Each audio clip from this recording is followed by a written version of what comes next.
ஊற்றிக்கலாம். நெய் நல்லா காஞ்சிருச்சு. இதுக்கு இந்த தேங்காய் சில்லை இந்த மாதிரி சில்லா கீச்சி வச்சிருக்கேன். அப்பதான் டேஸ்டா இருக்கும் இந்த ஸ்வீட்டு. இதை சேர்த்துக்கலாம். இதை நல்லா வதக்கிக்கலாம். இதோட 2 ஸ்பூன் வறுத்த கடலைப்பருப்பு அதையும் சேர்த்துக்கலாம். அதையும் லேசா நெய்யில வதக்கிக்கலாம்.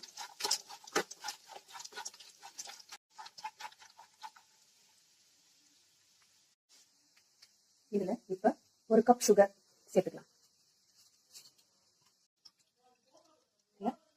1/2 கப் தண்ணி.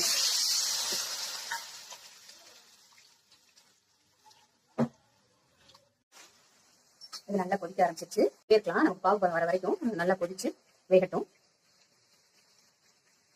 நமக்கு தேவையான பாகுற மாதிரி இப்படி வந்துச்சு. தேவையான பதம் வந்துச்சு. இப்ப அடுப்பு ஆஃப் பண்ணிடலாம். இப்ப அதை